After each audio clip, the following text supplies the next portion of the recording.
You ever see someone walk into a room and everything, noise, movement, laughter, just stops? That's exactly what happened the day she walked into the SEAL boot camp yard. Everyone froze. Not because of her uniform, it was standard issue, but because of the ink peeking from beneath her sleeve. A small tattoo, barely visible yet powerful enough to silence battle-hardened men. The commander's eyes widened, his jaw clenched, and in that split second you could tell, he knew that mark. But how? Who was she? Stay till the end, because what happened next will shake your soul. And before we dive into this story, make sure you like this video and subscribe to her mission Diaries, where every story uncovers the strength, courage, and heartbreak behind a woman's mission. They called her Harper. No one knew her first name and no one dared to ask.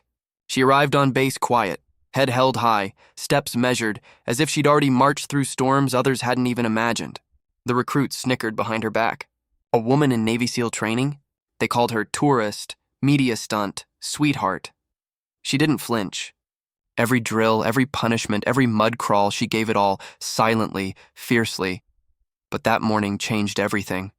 The sun was brutal over Coronado Bay as the team prepared for another round of surf torture. The men were joking, taunting her as usual, when Harper rolled up her sleeves to grip the rubber raft.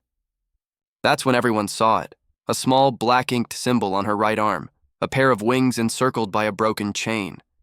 The air shifted. The commander, a tall, rugged man named Cole Anders, froze mid-step.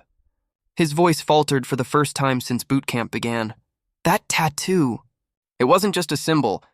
It belonged to a classified SEAL unit that had been wiped out 3 years earlier, a mission gone dark. Only a handful of survivors bore that mark. Cole's pulse hammered in his ears. He had seen it before, on the arm of his best friend, Captain Noah Gray, Harper's father. He walked closer, the recruits quieting as the tension thickened. "Recruit Harper," he barked. "Where did you get that tattoo?" She looked straight at him, eyes steady, and replied, "It's my father's legacy, sir." Gasps rippled through the ranks. Everyone had heard whispers of that mission, Operation Iron Tide, the one that went horribly wrong.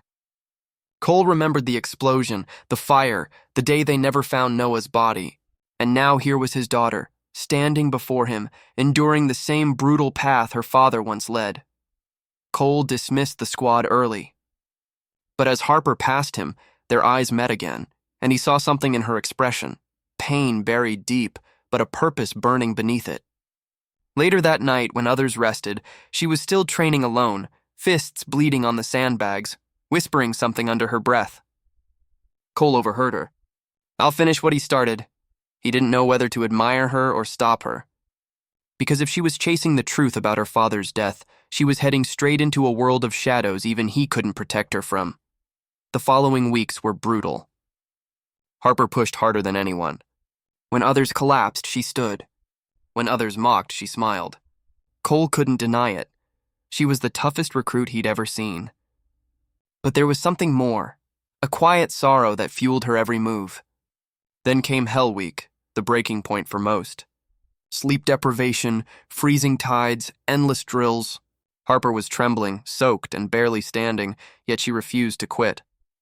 That's when Cole cornered her after a midnight swim drill. "Why are you doing this?" he asked.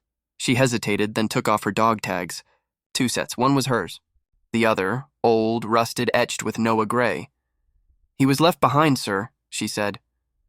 "And no one ever told me why." Cole's heart sank. He'd carried that guilt for years. Noah had stayed behind to save the team, to save Cole. "Your father was a hero, Harper," he whispered. But she shook her head. "Then why did they erase him? Why does no one speak his name?" The truth cut deeper than any wound. Harper wasn't there just to serve. She was there to restore a name, a story, her father's honor. The next morning, during an endurance mission, she collapsed.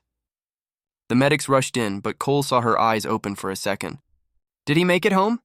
she asked faintly. Cole's throat tightened. "He made it home through you," he said.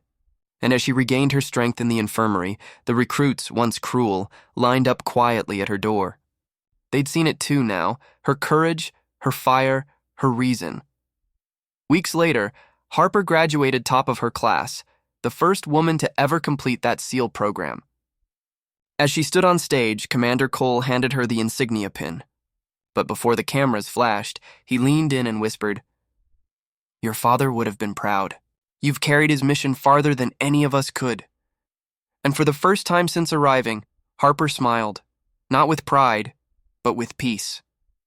The broken chain on her tattoo finally meant freedom. If this story moved you, don't forget to like this video and subscribe to her Mission Diaries, where we bring you true and inspired stories of women who turn pain into purpose and legacy into strength. Because every mission has a heartbeat, and every heartbeat has a story.